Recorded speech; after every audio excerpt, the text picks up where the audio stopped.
You don't have a family of your own anyway, so it works out. That's what my mother said. At Thanksgiving dinner, in front of my two siblings, their spouses, and 5 children, while announcing that I'd be watching all 5 kids over Christmas. She hadn't asked me. She never does. What she didn't know was that I already had a plane ticket in my bag, and I wasn't going to cancel it. By Christmas morning, her perfect family holiday fell apart in ways she never imagined, and the group chat she used to shame me, it became the very thing that silenced her. Before I go on, if this story speaks to you, hit like and subscribe, and drop a comment with where you're listening from and what time it is there. I'd love to know. I'm Jessica. I'm 27. And this is what happened when I stopped being my family's free babysitter. Now let me take you back to Thanksgiving weekend. The night everything changed. My mother's house sits on a 1/4-acre lot at the end of Sycamore Lane in Millbrook, Virginia. White siding, black shutters, a porch swing that hasn't swung right since 2014. Every holiday, that house smells the same. Roasted turkey, cinnamon sticks simmering on the stove, and the faint burn of something Linda Mercer forgot in the oven because she was too busy directing traffic. That Thanksgiving, all 4 of us were there. Karen, my oldest sister, 35, 3 kids. Derek, my brother, 33, twin 4-year-olds. Their spouses. 5 children under 8, running figure 8s around the dining table. And me, 27, single, sitting in the chair closest to the kitchen because that's where I always end up. Halfway between the family and the cleanup. We were midway through dinner when Mom stood up and clinked her wine glass like she was giving a toast. She smiled at everyone. So, I've been thinking about Christmas. Karen and Brad, you two deserve that resort trip you've been talking about.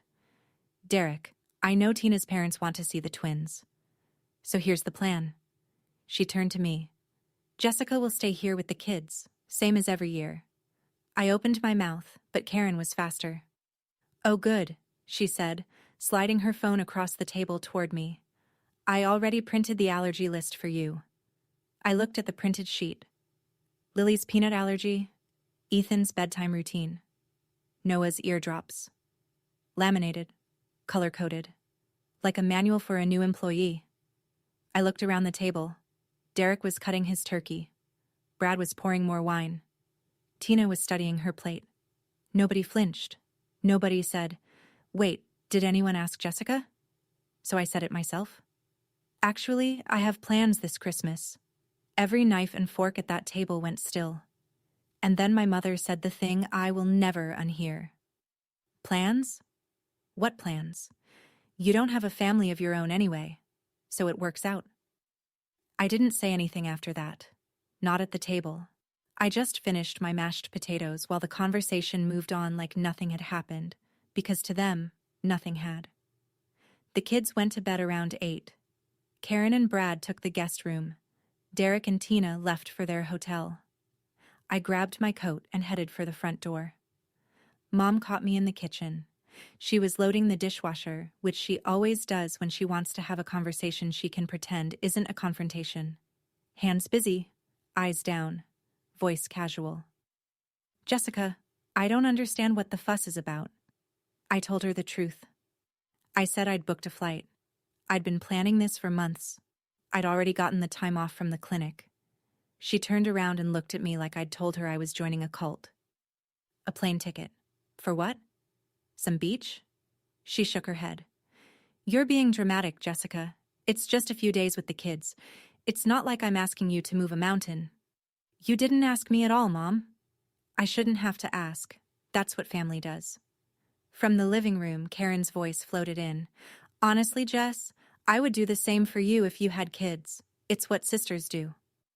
I looked back at the kitchen. Derek's chair was empty. He'd already left without a word.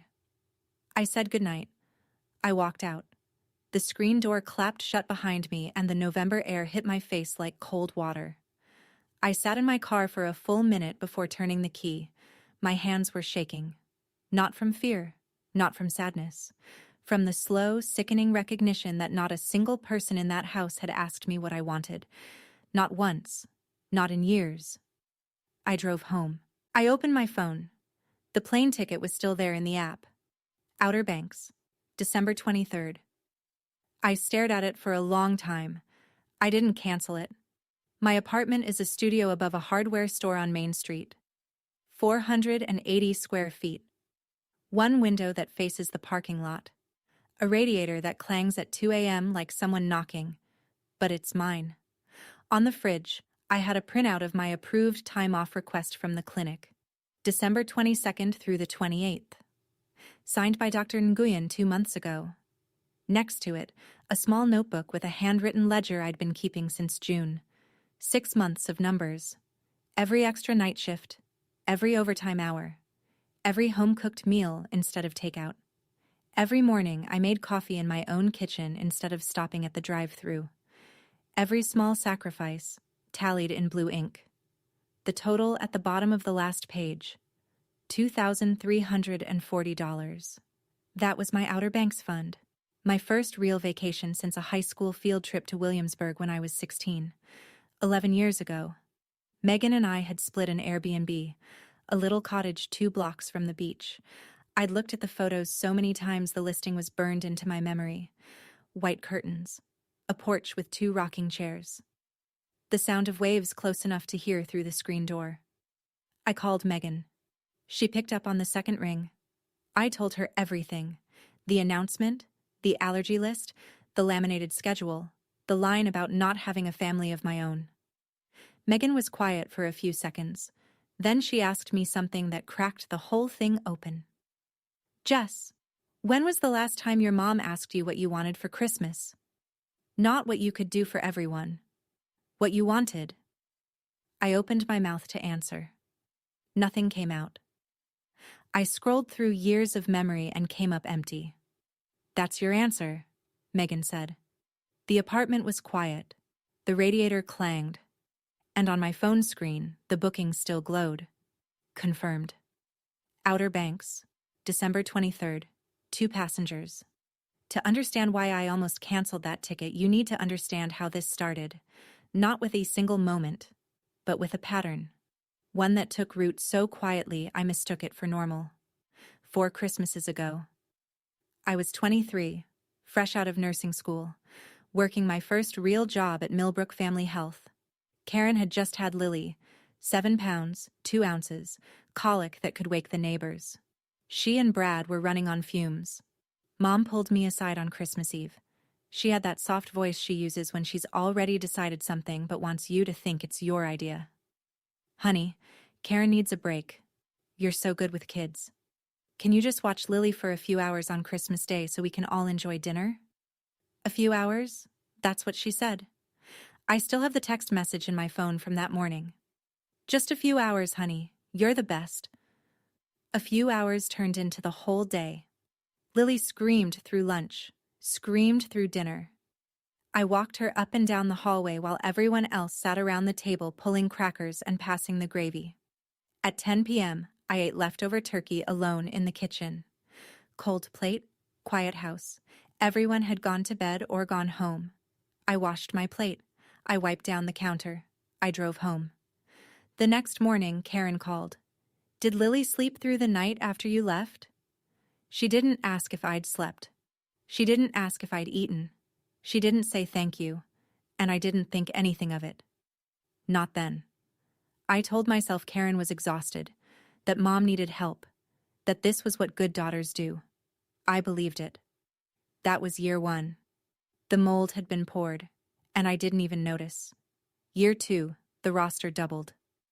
Karen had Ethan by then, a newborn who only slept in 20-minute bursts. Derek and Tina had the twins, Mason and Harper, barely 4 months old.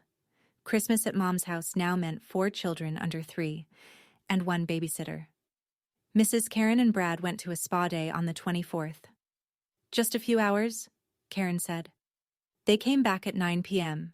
Derek and Tina said they needed to run out for last-minute shopping. They vanished until dinner. Around 3 in the afternoon, I ran out of diapers. I texted Karen. She Venmo'd me $50 with a single emoji. A hugging face. No, thank you. No, I owe you one. Just $50 and a digital hug for a full day of managing 4 infants alone in a house that smelled like spit up and gingerbread. Year 3 was worse. Karen was pregnant with Noah. She was on bed rest by Thanksgiving, so the Christmas setup started earlier. Mom called me the first week of December. "We need you at the house by the 23rd. Karen can't do anything this year." I tried, I said. "What if Karen and Derek each take a day? I'll take one day. They take the next. We rotate." Mom's answer was immediate. "They have spouses to spend time with, Jessica. You'll understand when you have someone." That sentence landed like a slap wrapped in tissue paper. Soft delivery. Hard truth underneath. I was chosen because I was alone, not because I volunteered. That year, I canceled Christmas Eve plans with friends. I texted Megan at 11 p.m. from Mom's couch, surrounded by sleeping toddlers. "Rain check again. Family stuff." Megan's reply came fast. "Jess, this is the 3rd year." 3 words. And I almost heard it. Almost. Year 4 broke something in me. Not loudly, not all at once. More like a hairline fracture you don't feel until the weight hits just right. 5 kids now. Lily was 6. Ethan was 4. The twins were 3. Baby Noah had just turned 1 and was cutting molars, which meant he screamed like the world was ending every 90 minutes. Karen and Brad flew to a resort in Shenandoah Valley. 3 days. Derek and Tina drove to Tina's parents. 2.5 days. Mom stayed at the house but spent most of her time cooking, hosting neighbors, and making the dining room look like a magazine spread. I was alone with 5 children for 3 days straight, sleeping in the kids' room on an air mattress that deflated by 2 a.m. On day 2, Noah spiked a fever, 102 degrees. I called Karen. No answer. She was at the spa. I called Mom, who was downstairs icing a cake. "Just give him Tylenol. You're a nurse, Jessica." I loaded 5 children into my car and drove to urgent care. Noah in his car seat screaming. The twins buckled in behind me, kicking the back of my seat. Lily holding Ethan's hand, asking me if Noah was going to be okay. The copay was $180. I paid with my debit card. Nobody offered to pay me back. When Karen got home on the 26th, tan and rested, she asked, "Is Noah okay?" I said yes. She reached into her bag and pulled out a candle. "We brought you this from the gift shop." A $12 candle. For 3 days of solo childcare, a fever scare, and a $180 urgent care bill. I drove home that night and sat in my car in the apartment parking lot for 20 minutes. I didn't cry. I didn't call anyone. I just felt something close quietly inside me. Like a door shutting, not slamming, just clicking shut the way a latch does when you finally let it go. That was the Christmas that changed something in me. Not anger, something quieter. The thing about being the reliable one is that people stop seeing you. They see what you do. They see the hands that fold the laundry and the car that shows up on time and the voice that says okay on the phone. But they stop seeing the person behind all of it. It wasn't just Christmas. Every time Mom needed a ride to the eye doctor, she called me, not Karen, who lived 15 minutes closer.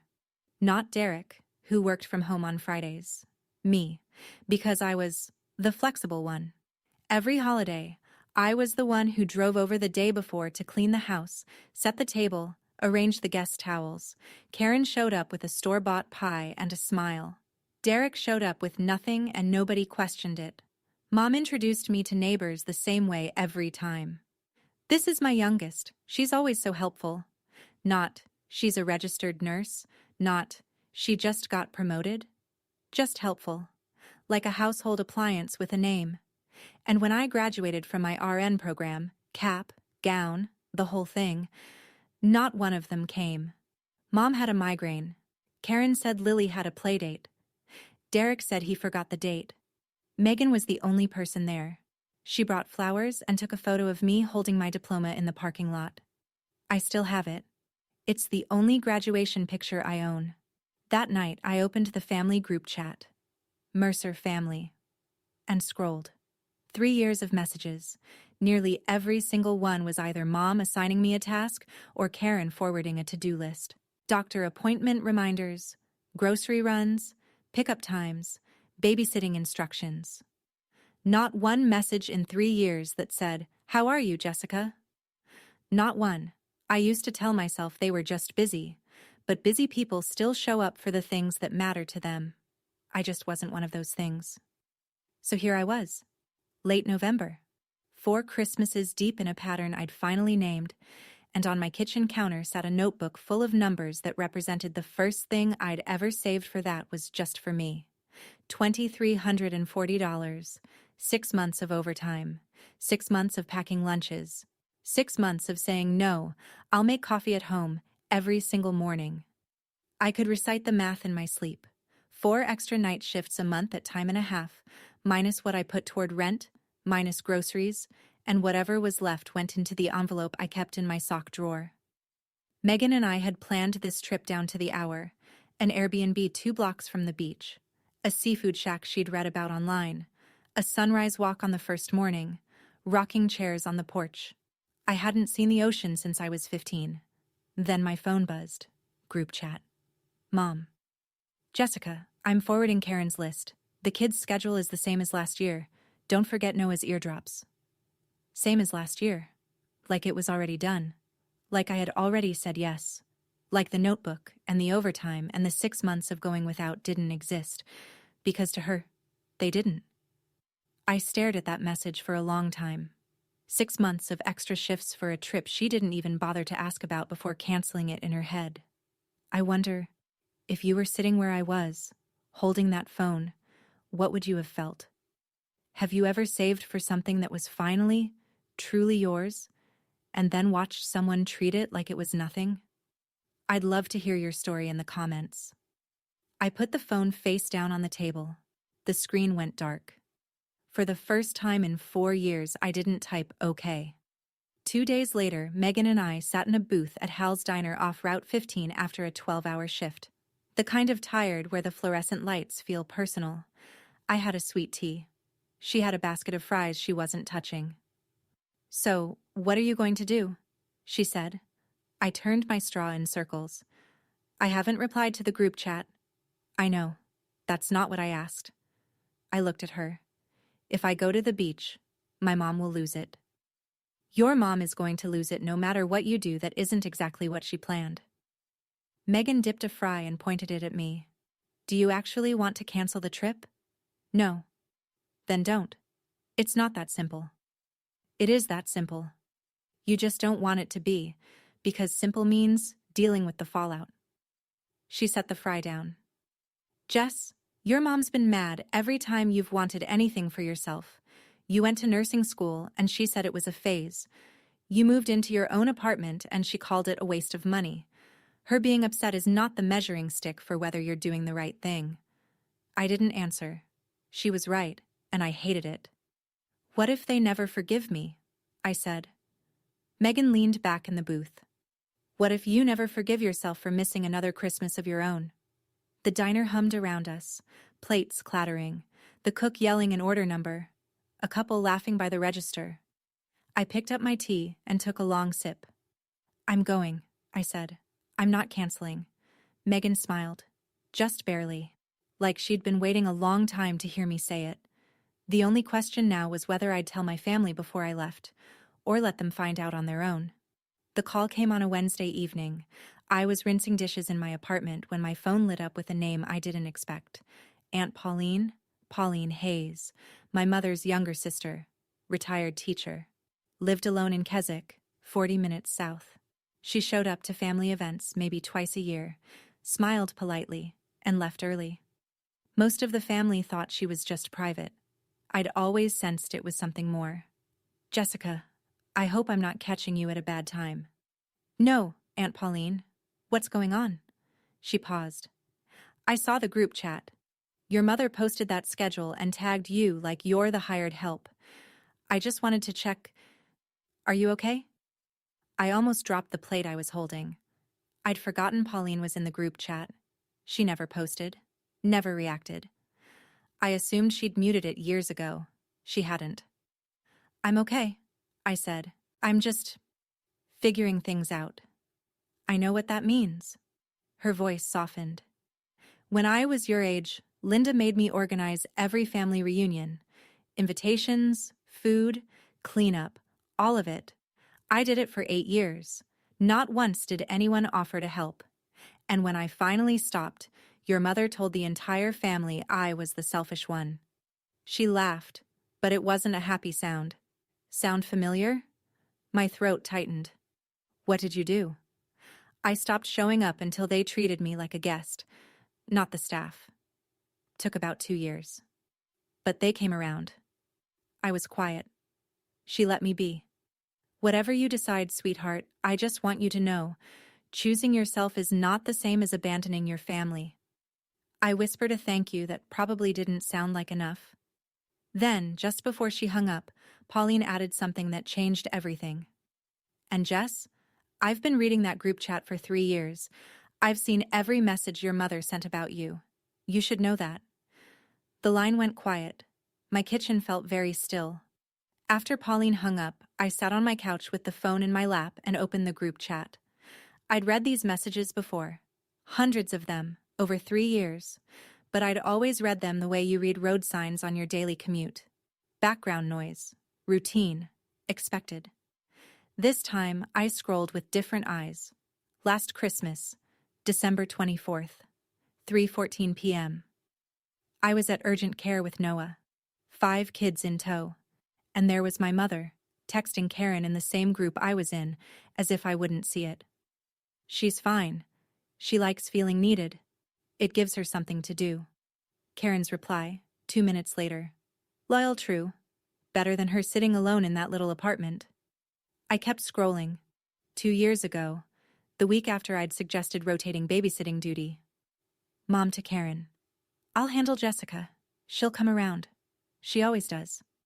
And then the most recent one, sent the night after Thanksgiving, less than 3 weeks ago. I'd gone home. I'd sat in my car with shaking hands.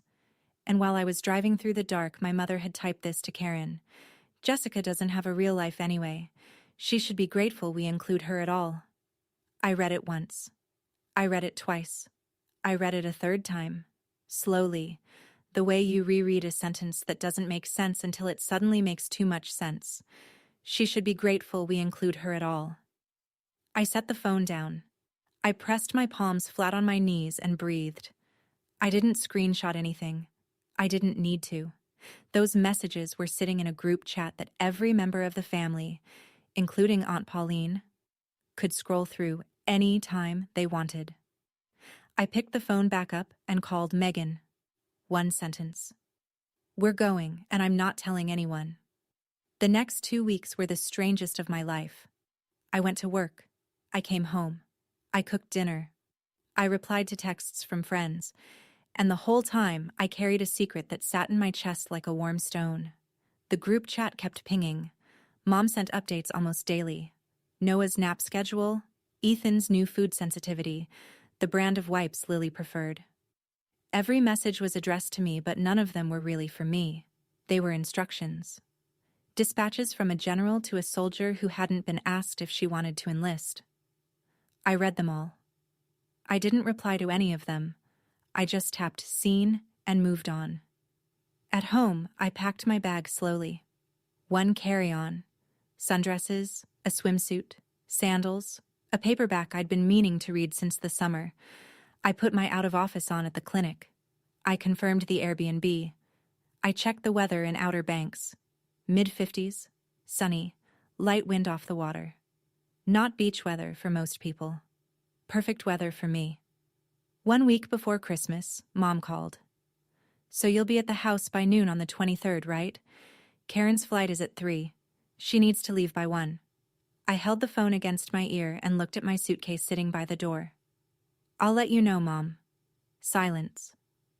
What do you mean, let you know? It's Christmas, Jessica. I'll let you know. I could hear her breathing. I could hear the gears turning. The recalculation, the irritation, the barely controlled need to say something sharp. But she didn't push it. Not yet. She thought she had time. She thought I'd come around. I always had before. I hung up, and the apartment went quiet. Just the radiator and the sound of my own breathing. Following through on my own plans felt like the most radical thing I'd ever done. December 21st, our last shift before the break. Megan and I ate lunch in the staff room at the clinic. Plastic chairs, a microwave that smelled like last week's soup, and a window that looked out at the parking lot where my car sat packed and ready. "Are you nervous?" Megan asked, peeling the lid off a yogurt. "A little," I said. "Not about the trip. About my phone on the 23rd. Turn it off." "I can't.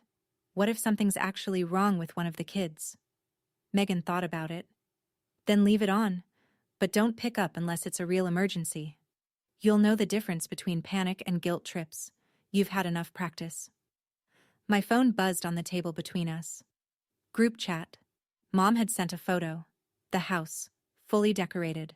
Garland on the staircase. A wreath on the front door. A tree in the living room with mismatched ornaments the grandkids had made. Below the photo, her message. "All ready for the family. Jessica, the kids' room is set up.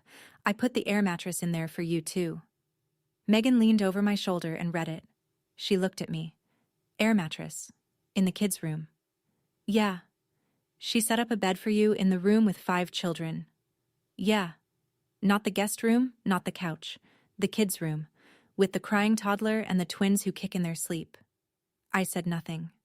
Megan sat back. "You know what the Airbnb in Outer Banks has?" "What?" "King beds." She pointed her spoon at me. 2 of them." I laughed. It was the first real laugh I'd had in weeks, the kind that starts in your stomach and pushes everything else out of the way, even if just for a second. 2 days, 48 hours, and I'd be somewhere no one had assigned me to be. December 22nd, 9 p.m., the night before everything. My apartment was dark except for the lamp on the nightstand and the blue glow of my phone. The suitcase sat by the front door like a promise. Alarm set for 5:30. Flight at 8.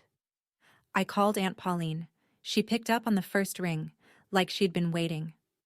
"Tomorrow?" she asked. "Tomorrow. Are you sure?" "I'm sure." I heard her exhale, slow and steady, the way someone breathes when they've been holding something in for a while. "Good. I'll be watching the group chat. And if it gets ugly, you call me." "Aunt Pauline?" "Yeah, sweetheart." "Do you think I'm wrong?" She didn't hesitate. "Wrong for what? For having a life?" A pause.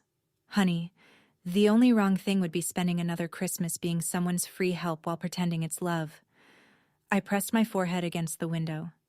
The street outside was empty. A thin frost was forming on the windshields in the parking lot.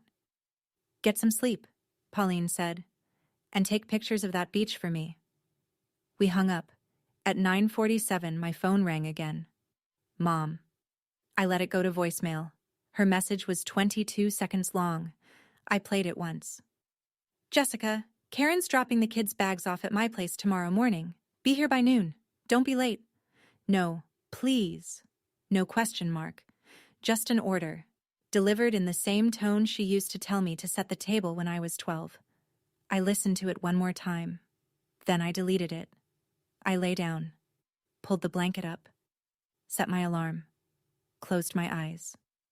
The wind scraped against the window. The radiator clanged once, then settled. Tomorrow morning I would be at the airport, and my family would be waiting at the door. 5:30 a.m. The alarm went off in the dark. I didn't hit snooze. I was already awake. I'd been lying there since 5, staring at the ceiling, listening to my own heartbeat, waiting for the guilt to come crawling in. It didn't. I showered, dressed. Jeans, a light sweater, my good boots. I looked at myself in the mirror over the bathroom sink and saw someone I almost didn't recognize. Not because I looked different, but because I looked ready. Megan pulled up at 6:15, headlights in the dark. I locked my apartment, wheeled my suitcase down the stairs, and loaded it into the trunk of her car. The morning air was sharp enough to sting. "Ready?" she said. "Ready." We drove to the airport in the kind of quiet that doesn't need filling. The highway was mostly empty. A few trucks, a couple of early commuters. Christmas lights blinked from the houses along Route 29. At the airport, everything moved in a blur. Check-in, Security. Gate B7. 2 seats by the window. At 8 a.m., my phone lit up. Group chat. Mom. Good morning. Karen's dropping the kids at 10. See you at noon. An exclamation point. A smiley face. She had no idea. I read the message. Megan glanced at my screen but didn't say anything. She opened her book. I put the phone in my bag. At 8:20, they called our boarding group. I handed over my pass, walked down the jetway, and found my seat. Window side. The engines hummed. The cabin lights dimmed. And then we were moving. Rolling. Tilting. Lifting. I looked out the window as the ground got smaller. Somewhere down there, my mother was setting out juice boxes for 5 kids and saving me a spot on an air mattress. Above the clouds, it was nothing but sun. We landed just after 10. Outer Banks smelled like salt and pine, nothing like Virginia in December. The air was cool, but there was warmth underneath it, the kind that comes off the water when the sun's been on it all morning. Megan picked up the rental car. I turned my phone back on. 6 missed calls from Mom, 3 from Karen. 1 text from Derek. Hey, where are you? Mom's calling me. The group chat had gone from quiet to detonation. 11:58 a.m. Mom. Jessica, where are you? Karen's already gone. The kids are here. Call me. 12:03. Mom again. This is not funny. I'm calling you. 12:07. Mom. All caps. Jessica, answer your phone. I stared at the screen. Megan was loading our bags into the trunk and pretending not to watch me. At 12:12, Mom called again. I picked up. Jessica, where are you? Karen left an hour ago. The kids are... I'm not coming, Mom. 3 seconds of silence. I counted. I told you I had plans, I said. Merry Christmas. I hung up. My hands were steady. My voice had been steady. And the quiet afterward, standing in a parking lot in Outer Banks with the sound of seagulls overhead and sand blowing across the pavement, felt like the first honest silence I'd had in years. 12:20. The group chat erupted. Mom. She's not coming. She left. She left us with 5 children. Karen, from wherever her flight had taken her. What? This can't be happening. I can't cancel my flight. Derek. Wait, seriously? I locked my phone and slid it into my pocket. Megan opened the driver's side door and looked at me over the roof of the car. Beach? She said. Beach. The ocean was 7 minutes away. My family was 300 miles behind me. Karen didn't make it to the resort. I found out later through the group chat, which I read but didn't respond to, that she'd been at the gate when Mom's call came in. Her flight was boarding. Brad was already in his seat. And Mom was on the other end of the line with 5 kids screaming in the background saying, You need to come back. Jessica isn't coming. I can't do this alone. Karen called Brad from the gate. I can only imagine how that conversation went, because what showed up in the group chat was Karen's version, filtered through fury. I had to leave the airport. The resort was $1,200, non-refundable. The change fee on my ticket was $400. That's $1,600 gone because Jessica decided to take a vacation. Brad apparently didn't share her sympathy for Mom. Karen posted in the chat, Brad says this is our problem, not Jessica's. He says he told me this would happen. He literally said, You can't keep dumping your kids on your sister and expect her to say yes forever. I read that message 3 times. Brad, who I'd never heard say more than pass the rolls at Thanksgiving, had said that, out loud. To Karen. By 2 p.m., Karen was back at Mom's house, bags still packed, mascara smudged, standing in the foyer with 5 children who wanted to know why Aunt Jess wasn't there. And that's when Karen asked the question nobody had thought to ask before. Mom, did Jessica actually say she would watch them? Silence. She didn't need to say it, Mom said. She always does it. Karen stared at her. Mom, that's not the same thing. 1 sentence, and in that sentence a crack appeared, thin, quiet, almost invisible. in the wall my mother had spent 4 years building. Derek had always been the quiet one. Not quiet in a thoughtful way. Quiet in a convenient way. The kind of quiet that lets you sit through 4 years of someone being used and never have to say the uncomfortable thing. But on December 23rd, his wife said it for him. Derek and Tina were 2 hours away at her parents' house when Mom called. I pieced this together from his messages in the chat. Mom wants us to come back, Derek posted. She says she can't handle the kids alone. Tina apparently took the phone. What came next wasn't from Derek. The tone was too direct, the punctuation too clean. Linda called and told Derek to drive back to help with the kids. We just got here. My parents cooked all day. We're not leaving. Then, 20 minutes later, Derek posted again. And this time I could tell Tina was standing over his shoulder because he wrote something I'd never seen him write before. An actual opinion. Mom, I think we need to talk about this after Christmas. Jessica might have a point. Mom's reply was instant. A point? She abandoned this family on Christmas Eve.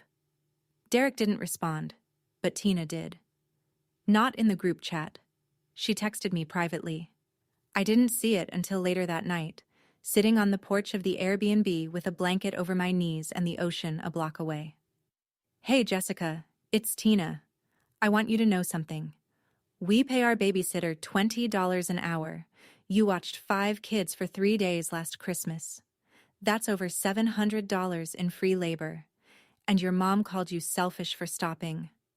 I just want you to know, you're not the selfish one. I read it twice. Then I held the phone against my chest and listened to the waves. My mother has always been good at one thing above all else, controlling the story. She did it when Dad left. She did it when Pauline pulled away. And on the night of December 23rd, she did it again. I was sitting in a small seafood restaurant near the pier, sharing a plate of shrimp with Megan, when my phone started buzzing with numbers I hadn't seen in months. Uncle Ray, Aunt Donna, a cousin from Roanoke I hadn't spoken to since last Easter. Uncle Ray's text. Jessica, your mother says you walked out on the family? That doesn't sound like you. Call her. Aunt Donna. Honey, it's Christmas. Whatever happened, family comes first. A cousin I barely knew. Heard you ditched the kids? That's cold, Jess. Mom had called them. Every one of them. She'd gone down her contact list like a general rallying troops, and she'd told them her version. The one where I vanished without warning. Abandoned 5 helpless children, and ruined Christmas because I wanted a beach vacation. She left out the part where she never asked me.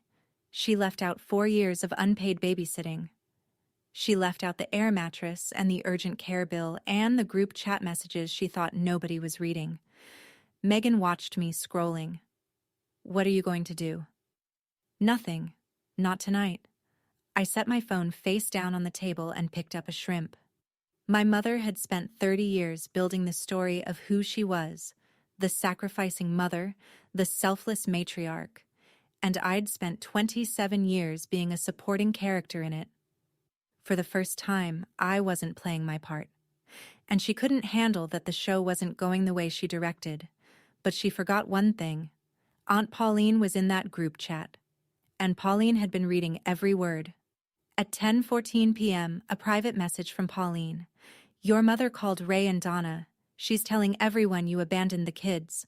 I'm not going to sit here and watch her rewrite history. With your permission, I'd like to say something at the video call tomorrow. I replied in 4 seconds. Say whatever you need to say, Aunt Pauline. Just tell the truth. Christmas morning. I woke up to sunlight coming through white curtains and the sound of the ocean. Not an alarm. Not a child crying. Not my mother's voice calling from down the hall. Just waves. Slow, steady, unhurried waves. Megan was already up, padding around the kitchen in socks, making coffee in the little French press that came with the Airbnb. The cottage smelled like fresh grounds and sea air. I sat on the porch in a hoodie with my hands wrapped around a warm mug, and for a full 5 minutes I didn't look at my phone. It was the first Christmas morning in 4 years that I woke up without an alarm someone else set for me. 300 miles north, the other Christmas was happening. I know this because the group chat was still open, still running, still loud. 6:18 a.m. Hey, Linda. The kids are already up. Lily wants to open presents. I can barely keep up. 7:45. Karen. Mom, just let them open the gifts. I'll sort through later. 8:10. Karen again. Noah's crying again. Did you give him the eardrops? 8:30. Linda. I don't know where the eardrops are, Karen. By 9, Karen and Linda were arguing in all caps about who forgot to pack Noah's medication. Brad had texted Karen a single line that showed up in a screenshot she accidentally posted. This was supposed to be our vacation. The chaos I'd been managing alone for 4 years was now distributed among the people who'd created it, and they were drowning. Then, at 9:12, a private message from Derek. Hey, Merry Christmas. I hope you're having a good time wherever you are. A pause. Then a second message. I'm sorry I never said anything. I read it. I didn't reply. Not yet. But something in my chest loosened. Small. Quiet. Like a knot coming undone. Every Christmas at 3 p.m. the Mercer family does a video call. It's been tradition since Uncle Ray figured out Zoom during the pandemic. 15 people. 4 households. 1 hour of forced cheer and someone's kid knocking over the camera. I almost didn't join, but Megan looked at me and said, "You're still family, Jess. You just changed the terms." So at 3:02 I tapped in, the screen filled with faces. Uncle Ray and Aunt Donna in their den, a fire in the background. 2 cousins from Roanoke waving, Derek and Tina at her parents' kitchen table. Karen, sitting on the couch at Mom's, eyes red, baby Noah on her lap. And Mom, front and center, Christmas sweater, lipstick on, camera angled just right. Even in crisis, she was staging the shot. Then my square appeared. Me, on a porch, in a t-shirt, with the ocean behind me. The reaction was immediate. "Oh, look who decided to show up," Mom said. "From a beach, no less." Uncle Ray cut in. "Linda, let it go. It's Christmas." "Let it go?" Mom's voice went sharp. "She left 5 children without a sitter. On Christmas Eve? Do you know what kind of person does that?" I didn't flinch. I'd had 24 hours to prepare for this. "Mom, you never asked me to babysit," I said. "You told me I was going to. I had plans. I told you I had plans. You ignored me. Plans? A vacation? Over family? When was the last time anyone in this family asked me what I wanted for Christmas?" Nobody spoke. 2 seconds. 3. And then, from a small square in the bottom corner of the screen, Aunt Pauline unmuted herself. "Linda," she said, "I think it's time we talked about this honestly." Every face on that call went still. Pauline's camera was angled slightly upward. You could see the ceiling fan in her living room turning slowly behind her. She was wearing a gray cardigan, reading glasses pushed up on her forehead. Calm the way only someone who's been thinking about this for a long time can be calm. "Linda, I love you," she said. "You're my sister. But I've been watching what you do to Jessica for 4 years, and I watched you do the same thing to me for 8 years before that." Mom's face tightened. "Pauline, this is not about you." Uncle Ray's voice, firm. "Linda, let her finish." Pauline continued. "I'm in the family group chat. I've read every message, every schedule you sent Jessica without asking, every list Karen forwarded like Jessica was on payroll, and I've seen how you talk about her when you think she isn't paying attention. What are you talking about? Do you want me to read it, Linda?" Pauline's voice didn't waver. "Because I saved screenshots. Not because I was building a case. Because when I read those messages, I felt sick. And I wanted to remember what it looked like. So I'd never let it happen to anyone else in this family. Pauline, don't you dare." 3 weeks ago, after Thanksgiving, you wrote to Karen. The screen froze. Not technically. Nobody lost their connection. but every single square on that call went motionless. 15 people, 15 tiny rectangles of silence. Pauline paused. She was giving my mother one last chance to stop it herself. Mom said nothing. Watching that call from my porch in Outer Banks, I held my breath.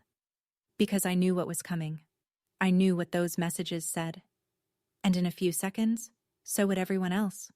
And I wondered, have you ever had a moment where the truth you'd been afraid of was about to be said out loud by someone you didn't expect? What did that feel like? I'd genuinely love to know. Share it in the comments. Pauline adjusted her glasses, and she began to read. Last Christmas, Pauline said, December 24th, 3:14 p.m., while Jessica was driving 5 children to urgent care because Noah had 102 fever, you wrote this to Karen.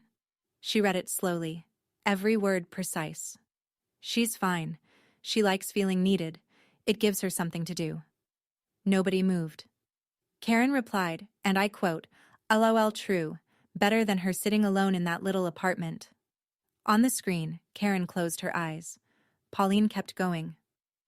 2 years ago, after Jessica suggested rotating babysitting duty, you wrote to Karen, I'll handle Jessica. She'll come around. She always does. Mom's mouth opened, but nothing came out. And this one, Pauline said. Her voice dropped half a register. 3 weeks ago, the night after Thanksgiving, after your daughter told you she had plans, and you laughed in her face, you typed this. She held up her phone to the camera so everyone could see the screenshot. Then she read it aloud. Jessica doesn't have a real life anyway. She should be grateful we include her at all. Silence. Not the polite kind. Not the kind where someone's about to change the subject. The kind that presses in from every direction. Heavy. Total. Suffocating. 15 squares on a screen. No one typing. No one shifting. Somewhere in my mother's living room, the furnace clicked on. Through her microphone, I heard something I'd never forget. The soft, barely audible sound of snow falling against the window. 5 seconds. 10. The longest silence in the history of the Mercer family. Uncle Ray broke it. His voice was low, careful, like a man choosing every word on purpose. Linda, is that true? Did you write that? My mother's eyes were wet. Her mouth moved. It was taken out of context. And from the couch behind her, Karen said, Mom, I was in that chat. I read them too. They weren't out of context. What happened next was a masterclass in a person running out of weapons in real time. Mom tried guilt first. She always does. I raised those kids alone, she said, her voice cracking. After their father left. 18 years. No help. No breaks. And this is how you all repay me? By ganging up on me on Christmas Day? Aunt Donna, calm as glass. Linda, nobody is ganging up on you. But what Pauline just read? That's not how you talk about your own daughter. Mom pivoted. Gaslight. Second weapon. Jessica is being dramatic. She's always been the sensitive one. One vacation and suddenly the whole family is against me. Derek, who hadn't spoken up for me once in 4 years, unmuted himself. Mom, she's not being dramatic. His voice was halting, like a man unlearning silence in real time. She asked us to take turns 3 years ago. We all said no. I said nothing. That's on me. Mom stared at his square on the screen. Then she turned to Uncle Ray. Social pressure. Her last play. Ray, you're her uncle. Tell her she's wrong. Tell her family comes first. Uncle Ray didn't blink. Family does come first, Linda. That includes Jessica. And from what I'm hearing, she hasn't come first in a long time. That's when Mom started crying. But even through the tears, even through the shaking, I noticed what she did next. She turned her camera toward the living room, where 5 children sat on the carpet surrounded by wrapping paper. Look at them, she said. They're confused. They don't understand what's happening. This is what Jessica did to them. From somewhere behind the camera, Karen's voice. Tired, raw, done. Mom, stop. Jessica didn't do this. We did. The screen flickered. Karen had moved. And my mother sat alone in the frame, crying into the silence of her own making. I hadn't said a word during any of it. I'd watched from my little square on the screen, the ocean behind me, the wind in my hair. 15 faces staring at a truth that had been sitting in plain sight for years. I hadn't needed to say anything. The messages said it. Pauline said it. Even Karen said it. But now the call had gone quiet, and every rectangle on that screen was looking at me, waiting. So I spoke. Mom, I love you. I love this family. I kept my voice level.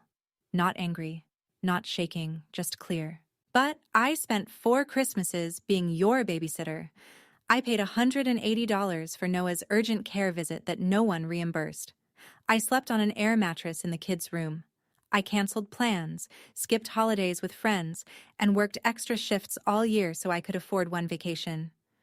And you announced I'd be watching the kids without ever asking me. I paused. The wind caught my hair. The waves were there, behind me, steady and indifferent. You said I don't have a real life? I looked straight at the camera. But I do. It's just that none of you ever thought to look. Nobody spoke. I'm not angry, I said.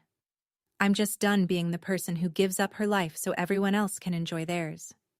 If you want me at Christmas next year, I'll be there. As family, not as staff. The silence held for a long time. Then, from her small square in the corner, Pauline. Well said, sweetheart. Mom's voice, when it finally came, was small. Smaller than I'd ever heard it. I didn't know you felt that way. And I said the only thing left to say. You didn't ask. Uncle Ray was the one who wrapped it up. I think we all have some thinking to do, he said. The kind of sentence a man says when he knows the room needs an exit and nobody else will build one. One by one, the squares said their goodbyes. Quiet ones. Aunt Donna waved. The cousins from Roanoke murmured, "Merry Christmas," and clicked off fast. Derek gave a small nod before his screen went dark. Karen didn't say anything. She just looked at the camera for a second, then reached forward and ended the call. Mom turned off her camera without a word. I sat on the porch for a long time after the screen went black. The sun was dropping toward the waterline, turning the sky the color of copper and apricot. Somewhere down the block, someone was grilling. The smell of charcoal drifted up with the salt air. Megan came out with 2 mugs. Chamomile tea, because she knows I don't like coffee after noon. She sat in the chair next to mine and didn't ask how it went. She'd heard most of it through the screen door. I waited for the guilt to hit. That familiar voice. The one that had whispered for 4 years. You should have just gone. It would have been easier. But it didn't come. Instead, I felt something I hadn't felt in years. Space. Room to breathe. Like I'd been holding my breath for 4 Christmases and finally, slowly, completely exhaled. At 7 p.m., a text from Karen. Jess, I'm sorry about the candle comment. And the allergy list? And all of it. I should have said thank you. I should have said it years ago. I didn't reply. Not yet. I needed time. At 7:30, Pauline. Merry Christmas, sweetheart. I'm proud of you. I typed back. Merry Christmas, Aunt Pauline. Thank you for telling the truth. Then I put the phone away and listened to the ocean until the sky went dark. Megan and I flew back on the 27th. The Outer Banks airport was small and half empty, and we boarded a regional jet that smelled like recycled air and peanuts. I slept the whole way. First unbroken sleep I'd had in days. When I got back to my apartment, everything was exactly as I'd left it. Quiet, clean, the lamp on the nightstand still on from when I'd left in the dark 4 days earlier. Over the next week, the fallout arrived in pieces, like mail you know is coming but still flinch at when it lands. Karen lost $1,600, $1,200 on the non-refundable resort, $400 in flight change fees. She and Brad had what she later described as the worst fight we've had since the twins were born. Brad told her what he'd apparently been thinking for years, that relying on me every Christmas wasn't generosity, it was entitlement. By New Year's, they'd started looking for a professional babysitter, a paid one. Derek Venmo'd me $180 on December 29th. No note. No message. Just the number. The exact amount of Noah's urgent care copay from last year. I stared at it for a while. It was the first time anyone in my family had acknowledged that Bill existed. Tina texted me separately. I told Derek he needs to step up. No more sitting on the sidelines. I'm sorry it took this long. Uncle Ray called me the day after New Year's. I'm glad you spoke up, Jessica. Your mother means well, but she's been so focused on keeping up appearances that she forgot to actually see you. And Mom? Mom didn't call. Not that week. Not a word. The woman who'd texted me daily about nap schedules and eardrops and allergy lists had gone completely, totally silent. That silence said more than 4 years of messages ever had. She called on January 3rd. 10 days of silence, and then her name on my screen at 2 in the afternoon, right when I got home from a shift. I almost let it ring. But I picked up. Because the version of me that answers the phone for her mother isn't gone. She's just not the only version anymore. Jessica. Her voice was careful, rehearsed, like she'd practiced the opening line. I've been thinking, and I know I said things that weren't fair. I noticed she said, weren't fair. Not, were wrong. A small difference, but it told me everything about where she was. I need you to understand, she continued. After your father left, I had to hold everything together. By myself. No one helped me, and somewhere along the way, I got used to counting on you. Maybe too much. I understand that, Mom, but understanding why you did it doesn't mean it was okay. A long breath on the other end. Pauline read those messages in front of everyone, she said. And here it was. The real wound. Do you know how humiliated I felt? I closed my eyes. Mom, I know exactly how that feels, because that's how I felt every time you announced my plans in front of the family without asking me. Silence. The kind that sits between two people who love each other and have finally run out of ways to avoid the truth. I'm sorry, Jessica. Her voice cracked. I am. I should have asked. I should have seen what you were giving up. Thank you, Mom. That means a lot. I meant it. I also meant what came next. But things are going to be different now. I'll visit when I can. I'll help when I choose to. But I'm not the default babysitter anymore. A pause. Long enough that I heard the kitchen faucet dripping on her end. Okay, she said. Just that. Quiet. Uncertain. Not comfortable yet. But a door. Cracked open. Barely, from the other side. The first test came 2 weeks later. I drove to Mom's house for Sunday dinner. First time since Thanksgiving. I told myself I'd stay 2 hours. I set an actual timer on my phone. Not because I wanted to be rigid, but because I needed to prove to myself that I could leave on my own terms. The house looked the same. Christmas decorations still up because Mom always waits until mid-January. The porch swing. The black shutters. The wreath on the door. But something was different. When I walked in, the table was set for 2. Not 10. Not 5 kids and an air mattress. Just 2 place settings, 2 glasses of water, and the smell of chicken pot pie. My favorite. Not Lily's. Not Ethan's. Mine. Mom didn't say much. She moved around the kitchen a little slower than usual, a little quieter. She asked me about work.